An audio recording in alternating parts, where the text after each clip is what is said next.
Artists today have to rely on their visuals being just as captivating as their music is. That doesn't mean everything needs to be the highest budget production. Tommy Richmond, who is on top of the world right now, has worked with a videographer named Josh Belvedere to hone in on a 2000s inspired VHS style that fits his music really well, and has helped propel his last two songs, Million Dollar Baby and Devil Is a Lie, to the top. It's all about figuring out your aesthetic and running with it. And whatever limitations you have based on budget and equipment, you just gotta do your best to work around them. I'm not sure that anyone has done that better in the last 8 years than Toby Lou. His visuals caught my attention, but I stayed for the music. He's deceptively got one of the deeper catalogs in hip-hop over the past near decade, and he's done it all without sacrificing any artistic integrity. At times when many artists would conform for the easy route, and who can blame them, he stayed independent, even rejecting the streaming-first approach that a lot of artists would take by dropping his own app for his music.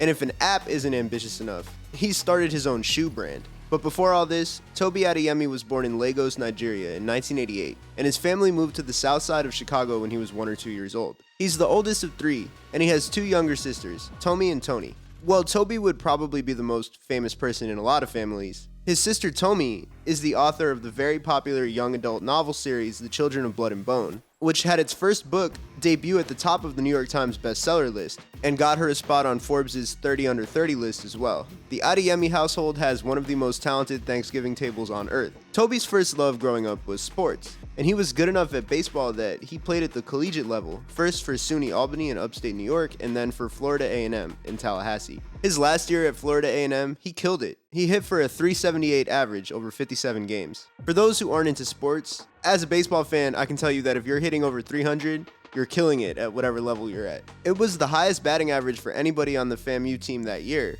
and it was actually the 17th highest batting average in the country. While he may have had his sights set on the majors, unfortunately he was not drafted in 2011. Not to be deterred, he moved back home to Illinois to play for the Joliet Slammers, an independent league semi-pro baseball team. He played with them for a year in 2011, and then he played 2 games for the White Sands Pupfish in New Mexico in 2012, until a hamstring injury got in the way and made him reconsider everything, as he later told V-Man magazine. I played semi-pro baseball and it was the 3rd game of the season. I pulled my hamstring earlier on, and baseball is really cutthroat, so I couldn't say that I was hurt. In my last game, I hit a home run, and as I was running the bases, I thought, damn, this is really my last game. But in that moment, I knew that I would do music next, because I always planned on doing both. Now that baseball was gone, I had to figure out how to get my career started. The crazy thing is, Toby has a page on Baseball Reference, which is a site that has all pro baseball players' statistics and stuff.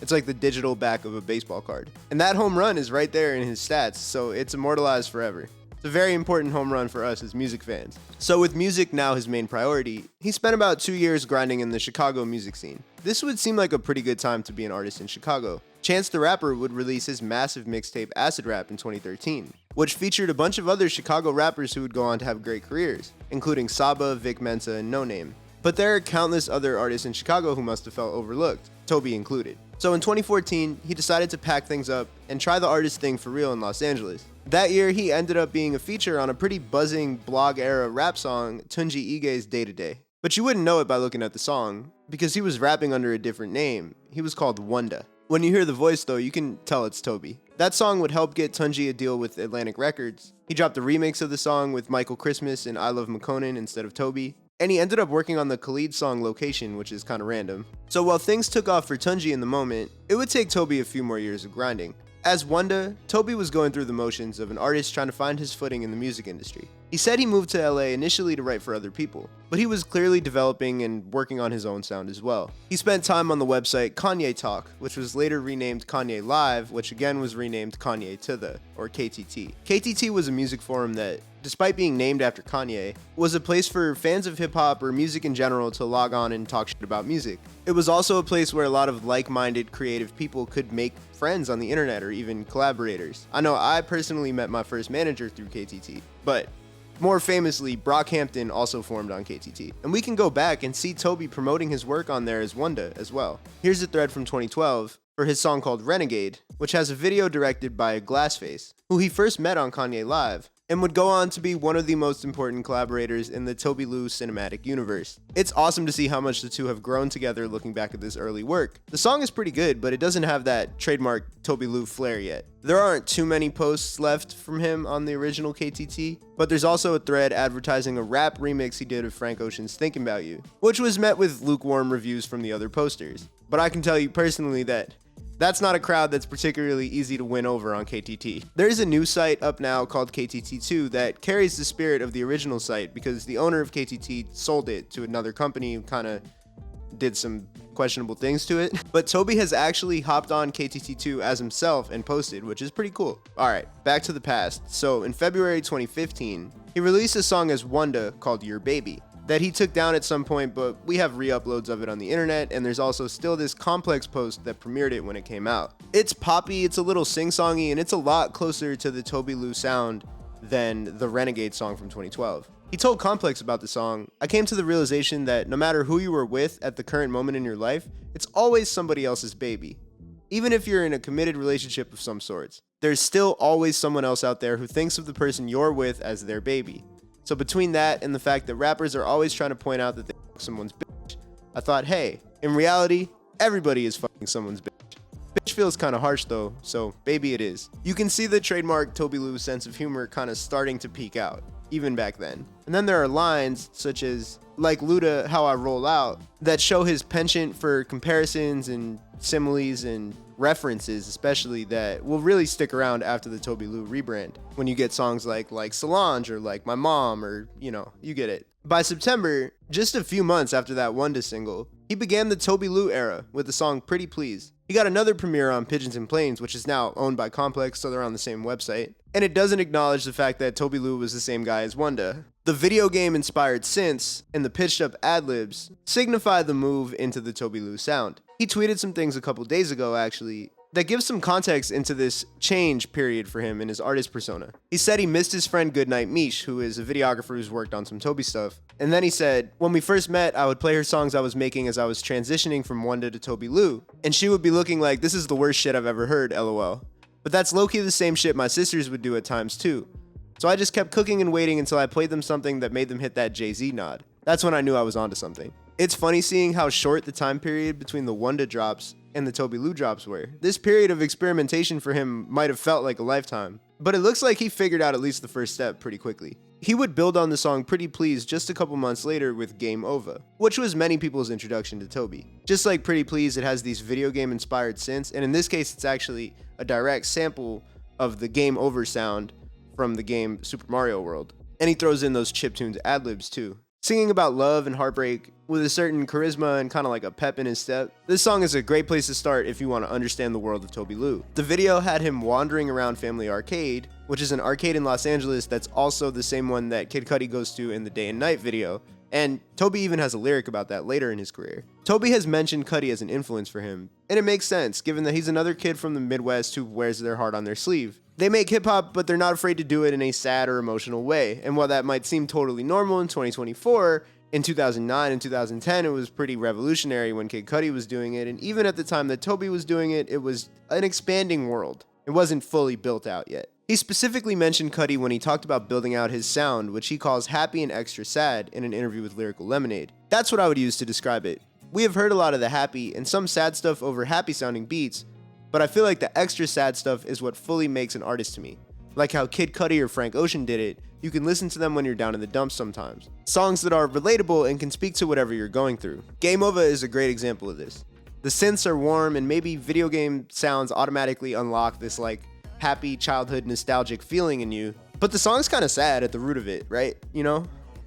Game Over. He's got a couple other singles from the 2016 and 2017 days that are still up on streaming services and are pretty cool. New Bish was one of my favorites back in the day because the vocal sample in the background is pretty sick. But the first true level up would come in 2018, when Toby embraced the power of visuals and started releasing these smaller EPs. I liked Game Over when it first came out because my old manager at the time ran a blog called Fashionably Early where he would post these smaller artists like Toby was back then. And so I was always finding smaller artists like that and I was like, oh, cool song. But I didn't always stick around to see what they would do next. So flash forward to 2018 when I vividly remember getting an Instagram ad for Toby's song and video Solange. Toby had his hair in buns, which would become his trademark look, stickers on his face, dancing in front of a green screen that had a bunch of old 90s anime clips going on in the background. Not only was the video edited by Glassface, the same guy who did that Renegade video from 2012, but he's also singing on the track as well. So I got the ad and I was like, oh yeah, I remember this guy. And I went and I checked it out and I was hooked. Solange is still one of my favorite songs of his. Always up on his references, he's got lines like shoulder lean like Uzi, shoulder lean like Dro. Toby had been working as an Uber driver to make his ends meet while he was in LA, and this song feels like a statement and a leap into taking his music career as seriously as he could. It opens with the line, I quit my job on a Monday, told my boss I'm the boss now. His sister's success as a novelist had a deep-seated impact on him, convincing him that all he really needed to do was take the leap, as he told Billboard in 2019. For a while, even though I was in my room making noise and music, and she was in her own room writing, and our rooms were right next to each other, we were always doing something. But it's just amazing that she kind of finally took that great leap, that step to really do it. For her to quit her job and then just like go for it was kind of magical. It made me make sense of things. Like, yo, this is why we go for our dreams. Because shit like this happens.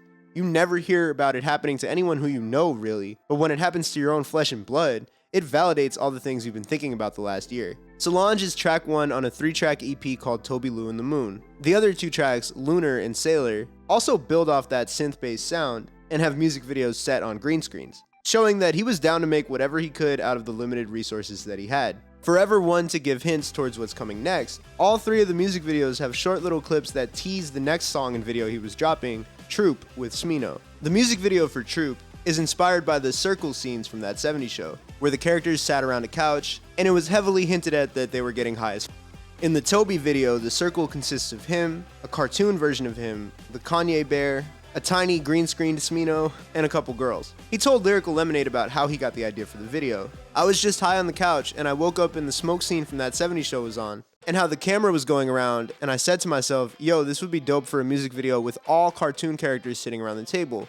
So I hit Glassface about it, and he was like, no, that will be very expensive, but maybe one cartoon character and a real person and maybe do it 3D. It's just very collaborative. I have a lot of ideas I think of and want to execute.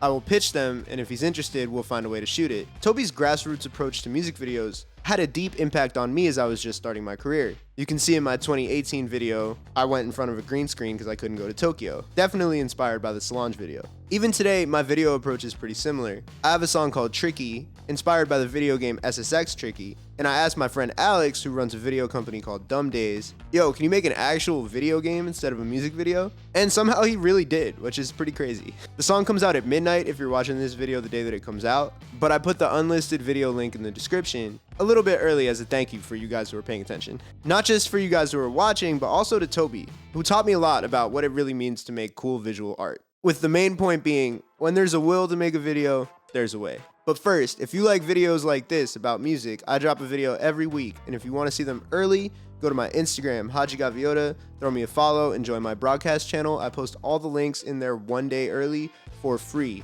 Also, if you're in New York, I'm playing a show on July 15th at Elsewhere. It's going to be a lot of fun. Come through. All right, back to the video. So back to Troop. The song itself is a bop. Smino is another artist from the Midwest who had been bubbling for a little around the time that he collabed with Toby, and he went absolutely insane on this verse. Smino is another artist who I'd love to do a deep dive video on, so if that's something that you guys want to see, let me know in the comments. And if one song wasn't enough, Toby again teased what was supposed to be his next song, Numbers, at the end of the video. This song would become a bit of a running gag in the Toby Lou fandom, as he would constantly tease it and tell the fans that it was going to drop. But it didn't actually release until December 29th, 2023. This was the first but not the only time that he would tempt his fandom with a snippet or a reference to Numbers. And this is also a good time to talk about how Toby interacts with his fans. As an independent artist, keeping contact with the people who support you is the truest path to success. Toby is always on Twitter quoting and replying to his fans, keeping them involved with the process, and letting them know exactly where he's at. Something like teasing a song without dropping it for years, even though your fans are begging for it, could be seen as annoying for a lot of artists. But when Toby does it, it kind of feels like we're all in on the joke and it's a part of the fun. It takes a genuine appreciation for the people that listen to you to have that kind of relationship with them as an artist. And that's one of the reasons that Toby has been able to keep going for so long without a major label backing. Toby followed up Troop with a second EP, this one called Toby Lou and the Loop. The intro, the name of my first album is Cult Classic, is a snippet of Numbers. And it's funny because he still wouldn't drop this song for another 5 years after this EP, and also his first album was not called Cult Classic when it came out. But like I said, this is a part of the Toby Lou experience. He probably had plans to do all that stuff around the time that he released this EP in 2018. But as a fellow musician, I can tell you that best laid plans often go awry. And with the way that he communicates with his fans, we're all in on that, for better or for worse. Notwithstanding all this lore and context, this EP was great as well. Track 2, Buff Baby, would go on to become his real first viral hit, but not until around a year after its release. Buff Baby was inspired by a scene in the show Adventure Time. But funny enough, he told Lyrical Lemonade that he had never really watched the show when he made the song. Okay, so my girl was trying to get me to watch Adventure Time with her for the longest. A lot of times when someone shows me a cartoon, if I don't fully love the animation right away, I'm just like, eh. I just kind of saw it and was like, I don't know if I'm going to be into this. Finally, she just said, fine, just watch this clip. And she pulled up the Buff Baby clip on YouTube. And I was just looking at it like, this shit's hard as fuck. So before I even watched the series, I made the song, and then it became one of my favorite series. It's one of the most magical shows ever. The ideas that they have on that show go past the limitations of the human mind. As someone who has still never really seen Adventure Time, I didn't understand the context of this Toby song when it came out, but you didn't need to enjoy it, because it's fire. The song ended up going viral a year later on TikTok. People mashed it up with Sicko Mode, and they made this whole dance. Charlie D'Amelio did it at least twice. And the song has over 200,000 uses on TikTok. Back to 2018, Toby was not planning on stopping anytime soon. He gave us a third EP, Toby Lou and the Juice. He got some features on here, and both of them happen to be artists that I'm a pretty big fan of. High Score has the Danish producer and vocalist Gala Matthias, and Birthday Boy has the singer Zach Villery. Both fit seamlessly into the Toby Lou universe. He also got legendary Chicago radio personality and DJ Ferris on the intro, showing that he was starting to get the love that he was looking for in his hometown back when he moved to LA. He got his sister in the Knock Knock video too, which is a cool moment for his family. At over 40 million streams on Spotify,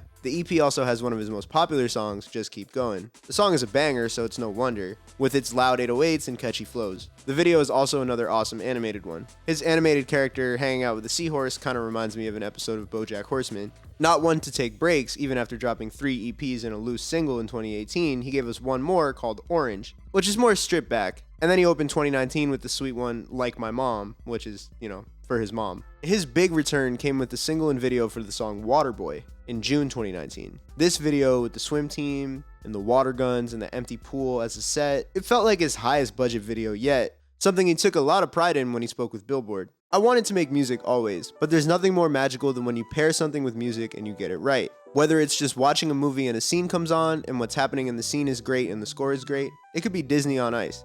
Me and Glassface, who has done all my videos, I've always told him, people can think whatever they want about my music in general.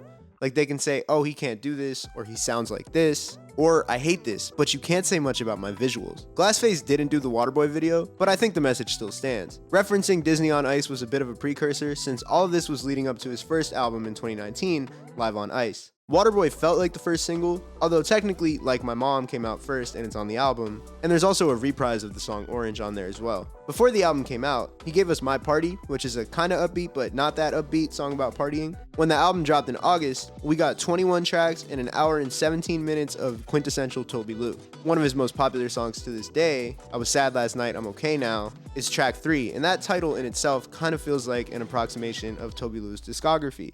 But the song is a banger for multiple reasons, from the gospel-y chords to the way that the song's production builds and moves as it goes on. Some of my other favorites are Deserve It with Rocky Fresh, and 8702, which is a nice little reference to Usher's 8701 album. Both of these feel like more traditional, straight-up bangers, but in a good way. The stripped-back, cheap Vacations with Glassface singing on it is another good one, as is Looped Up with Vernon, who is a member of the K-pop group 17. The seemingly random friendship between Toby and Vernon was born out of a mutual respect for each other's music. And before this collab had dropped, Toby spent a lot of time engaging with 17's diehard fanbase on Twitter, and throwing in little Easter eggs like a cartoon version of Vernon in the Buff Baby video. Having K-pop fans on your side is something you always want as an artist. One time, the singer Yuna from the band G-Friend shared my song Hittin' Different on her Instagram story, and if you go to my YouTube video for that song and you check the comments, or like at least half of them are about Yuna and G-Friend, so thank you, Yuna, for sharing that song. If you ever want to share another one, I'm right here. Again, not one to waste any time, before 2019 was over, Toby returned with another single, Uncle Iroh. In January and February of 2020, he gave us 2 versions of the same-ish song, Hot Tub Time Machine which is more of a banger, and Hot Tub, Dream Machine, and the latter version is one of his most popular songs. It combines the overall softness of Toby's sound and like some of his melodic strengths with these more stripped back moments that allow it all to shine through, but then also make sure that it still bangs. He gave us 2 more singles in 2020 as we were dealing with the beginning of the pandemic, Skincare Tutorial 2020 and Neither Here Nor There. Next up was an ambitious EP called Lingo Star that features 3 interconnected songs in one video that tied it all together. Rather than just coast off this, he dropped 6 more singles in 2020, basically at the pace of 1 every 3 to 4 weeks. They range from soft like Endorphins or Notice Me with Mia Gladstone to hard like Student Loans or Okay with Dreezy to Pretty Much, which feels like something in between. The last of these 6, 2 Hours, would go on to be Toby's most popular song to date. I also think it might be Toby's first song released in the 6/8 time signature, which makes it feel even more traditionally R&B than some of the more like genre-defying, genre-bending stuff that he'd done before. He was a lot quieter in 2021, giving us just 1 single, Wide Open. That song and 2 Hours would be featured on his mixtape Non-Perishable, which came out in 2022.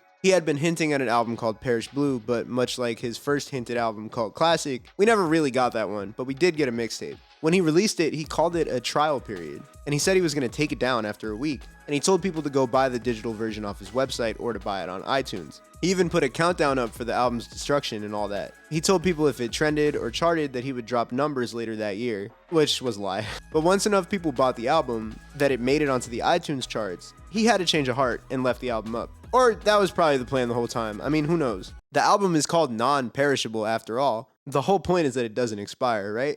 That was the joke? I'm not really sure. Either way, he was sort of soft launching this direct-to-consumer approach that we'd see him really take a dive into the next year. As for the actual music, Non-Perishable might be his strongest project to me. 2 Hours returns with a new version with T-Pain, who is like, he fits that song like a glove, honestly. Wide Open has a John Doe verse now, and there are several other strong songs on there. Baby Cakes, Meaningless, She Knows My Name, Yamaguchi, Hurry Up Offense, The Last Dance with Chica. There's honestly no skips. It feels like an evolution of all things Toby Lou. The bangers bang harder, the songs are written better, and the stripped back stuff sounds even stronger. This project also felt like a turning point business-wise for Toby. He saw the power of his own fanbase, getting him on Billboard without the strength of a label behind him or a viral song driving it. As an independent artist with distribution through Empire, he was running the whole operation himself, really. He's built a strong fan base touring, he's opened for artists like Kyle, and he's gone on his own headlining tours, and he's played at festivals like Governor's Ball, Lollapalooza, and Rolling Loud. What is the next step for an artist?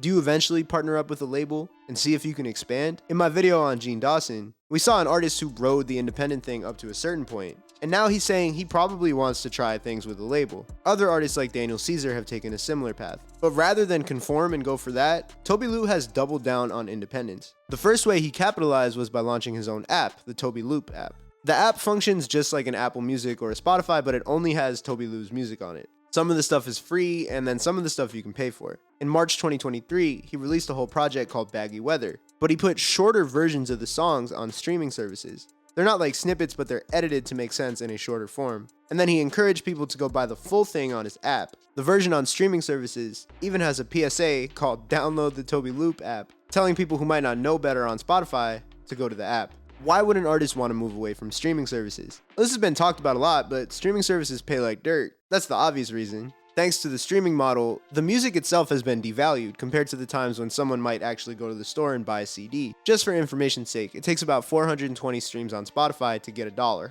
And that dollar then needs to be divided, by all the collaborators. Different streaming services have different rates. Some pay more, but that's like a general ballpark of what you can expect as an artist. Just to put things into perspective, I have like 86,000 monthly listeners at the time of recording, and I have like under 4,000 subscribers on YouTube right now, and I make an equivalent-ish amount of money on both platforms. So that should tell you, 1, YouTube is pretty supportive, and 2, streaming services pay like f***ing dirt. Part of this is because, I pay my producers and whatever, but still, it doesn't work out perfectly even after that. Spotify, and it's not just Spotify, all DSPs are not exactly leading the pack when it comes to helping creators make a living. This is why you see some of your favorite artists streaming on Twitch or making YouTube videos. Okay, so streaming services pay an unfair rate. Then why doesn't every artist just do what Toby did and do away with them forever? Start their own app, sell their music on their own website, or even Bandcamp or something. Well, how do you find new artists today? Many people do it through the Spotify algorithm, be it Discover Weekly, editorial playlists, the DJ, or the stuff that autoplays after whatever you just finished listening to.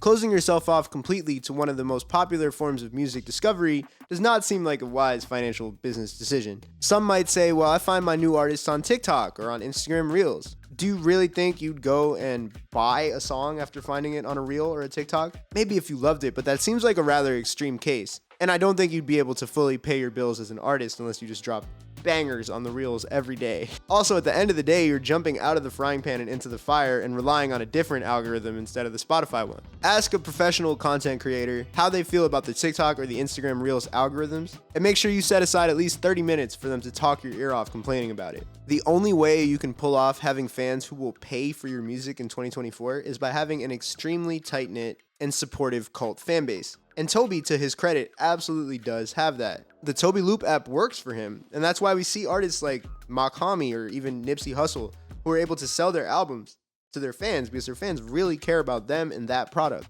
But it's not something that's going to work for every artist, or even most artists, honestly. It's not enough to have a bunch of monthly listeners on Spotify. I feel like a broken record telling this story, but like I've met multiple people in life who are like, oh, cool, what do you do? Oh, you're a musician, that's sick, I'll check you out. And then like later they were like, oh, I've had your song saved for like 2 years. They don't know me when they meet me because it's so passive and it's so impersonal. Those people are definitely not going to download an app if I tell them to download an app, right? You need to have an active fan base for something like that. And streaming as a concept is just very passive in general. This is what Toby was in the trenches for, replying to all his fans on Twitter, constantly going on tour, going live frequently and teasing his stuff, all that stuff. It adds up to having a fan base that really cares about you. But first and foremost, none of that stuff will matter unless you make music that people can authentically connect to. Toby has a way of processing his sadness through sounds and lyrics that make people see themselves in him. He uses nostalgia, but a particularly colorful version of it, based in cartoons and fantasy, that helps people, whether they realize it or not, connect with their inner child. Some people might not even notice that that's what's happening when they see the Dragon Ball Z background in the Solange video, but it's deeper than just like, oh, cool, Dragon Ball Z reference. When you combine something that reminds you of being a kid with a message of like, F my boss, I'm quitting my job, and chasing my dreams, it just cuts a little deeper. It reminds you of the kid who would want you to chase those dreams. If you want to describe the feeling of getting so high that you're glued to your couch, typing out a text to your ex and then deleting it over and over again, using the That 70s Show circle reference, gets that across way deeper than just lyrics. His sense of humor in general is very refreshing in an industry where a lot of people take themselves a little bit too seriously. And humor is a tightrope that has to be walked in music. Otherwise, people will see you as just a parody or a comedian with a beat behind you. At least that's what a lot of people fear. But Toby isn't afraid to be a little silly. I mean, his profile picture is a cat. Before he went on the Parish Blue tour, he dropped a song that's literally called Come See Me Live, where he raps about going on tour. He references the openers, group therapy. The cool thing is the song slaps hard enough that even if you're not going on the tour, you can still listen to it and enjoy it. Some people balk at the title of my video series, Your Favorite Artist's Favorite Artist. I see the comments and I get it, but let's just take a look at the features he's gotten in the past year or so. He got Chief Keef on his album Decent not once but twice, and on one of them he's like singing over acoustic guitars. You think that's something that Keef is gonna do for someone he doesn't respect? He got Saba and Polo G on there too. He even got Dame Dollar, aka Damian Lillard of the Milwaukee Bucks. That one definitely meant a lot to him, as he referenced Dame back in his 2019 interview as the blueprint for an athlete turned musician. I wanted to be that first athlete who was actually a professional athlete but didn't drop whack music. Damian Lillard is a good example of that. He doesn't drop any bad music at all, but a lot of the time athletes drop whack music, sorry to say it. That was always my goal though, and when that didn't pan out, shit got real, and I had to really see how far I can take this. It was a lot easier to know what to do when you just say, I'm gonna be a baseball player. But when you say you want to be an artist, it's harder to say that because it's like, then what?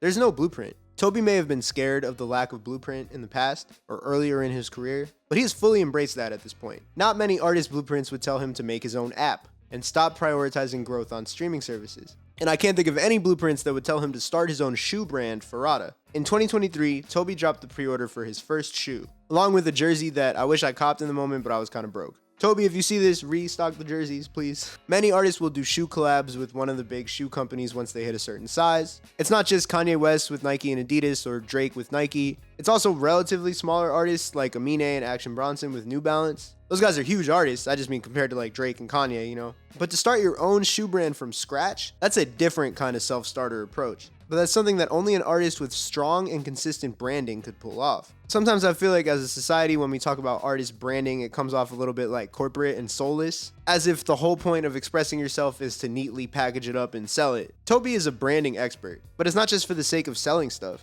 It's like an extension of his artistry. He told Boardroom about how important merch is to him. I talk to my manager all the time and ask him to be patient because I've left a lot of money on the table. Merch is definitely coming. I feel like I'm responsible for my fans' fashion. If they're going to buy my merch, they're a walking billboard. So I want to make sure I'm giving them the flyest thing I can give them.